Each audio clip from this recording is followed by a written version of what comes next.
Many years ago, while an American named David Chapman was living and working in India, he met and became friends with a pearl diver by the name of Sanjay. Chapman spent many evenings reading to him from the Bible and explaining its central theme, God's love and salvation in Jesus. Sanjay enjoyed listening to the words in the Bible, but whenever Chapman would encourage him to accept Christ as his Savior, Sanjay would shake his head and say that the Christian way to heaven was too easy for him. He said he couldn't accept it because if he was ever admitted to heaven in that way, he'd feel like a pauper, like a beggar who had been let in out of pity. He admitted to being a proud man, but he told his American friend that he wanted to earn his way into heaven. He wanted to be worthy of his place there, and that one day he'd somehow work his way to securing a place in heaven. Nothing that Chapman could say seemed to have any effect on Sanjay's decision, and so the years went by. One evening, Chapman heard a knock on his door. It was his friend Sanjay. Chapman invited him into the house, but instead the old pearl diver wanted him to come to his house. He had something he wanted to show his American friend.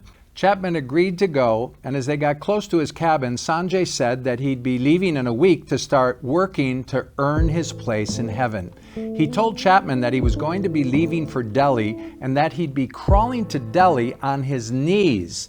Chapman was shocked and told him that was a crazy idea, that the 900-mile journey on his knees would most likely tear his skin and give him blood poisoning. But Sanjay just wouldn't listen and insisted that he was going to make the journey and that the gods would reward him for his sacrifice. He said that the suffering would be sweet, that it would purchase his place in heaven. Chapman did the best he could to discourage him and told Sanjay that Jesus had already suffered and died to purchase heaven for him. But the old man was stubborn and wouldn't change his mind. He told Chapman that even though he was his best friend, sometimes his only friend, and even though he had stood by him in sickness and in difficult times, that his desire to purchase eternal bliss was so great that no one could deter him from his planned journey. They went into the cabin and Chapman sat down in a chair that Sanjay had built for him shortly after he had come to India. It was the same chair that he had sat in so many times reading the Bible to his friend. Sanjay left the room for a couple minutes and came back with a small box that he had had for many years. For the first time in their friendship, Sanjay began telling him about a son that he had once had. Chapman was very surprised to hear that he had had a son and asked him why he never told him before. As Sanjay began to tell him the story of his son, tears filled his eyes. He explained that since he was going away and might never return, he wanted his friend to know about the son that he once had. He said his son was the best pearl diver on the coasts of India.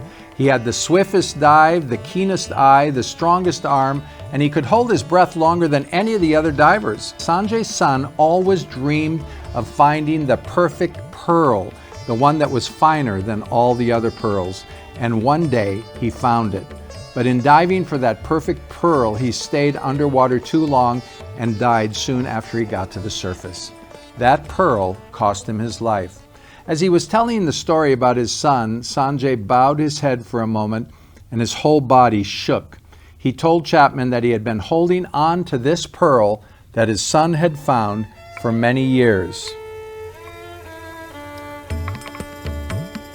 But now he was going on a long journey and might never return, and he wanted to give the pearl to his best friend.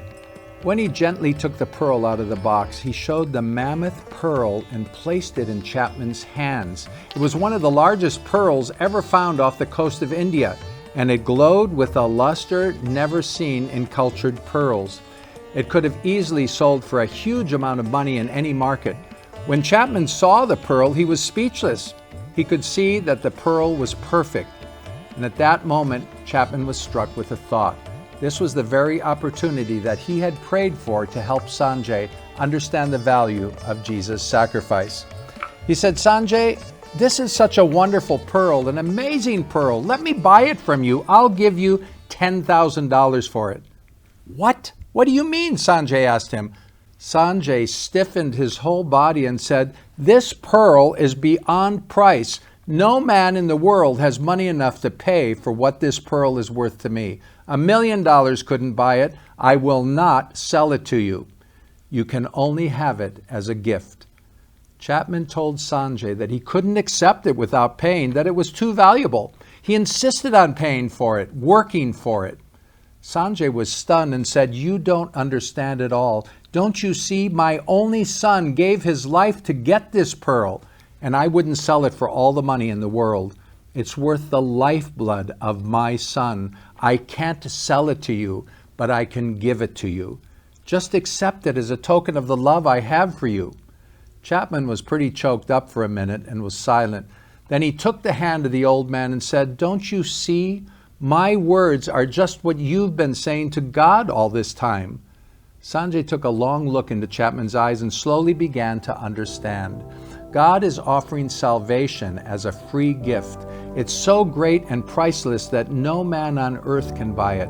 Millions of dollars are too little, and no man on earth can earn it. No man is good enough to deserve it.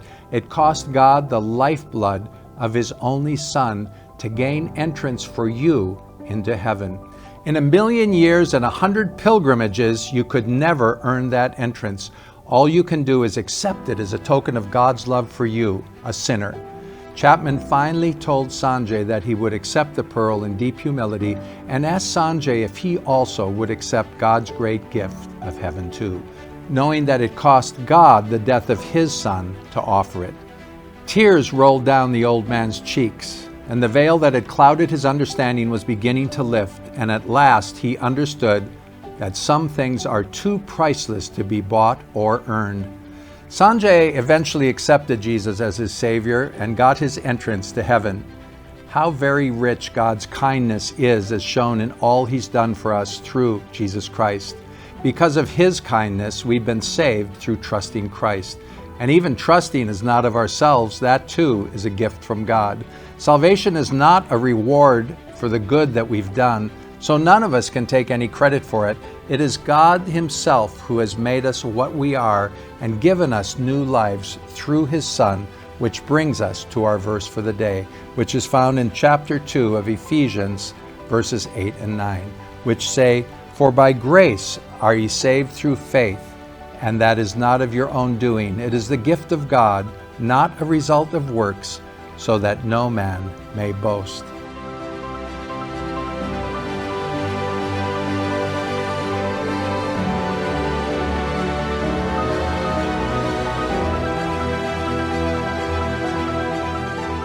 And that is our Bible verse for today. Thank you for watching, and thank you for subscribing to our channel. We look forward to seeing you again soon for another Bible verse for the day.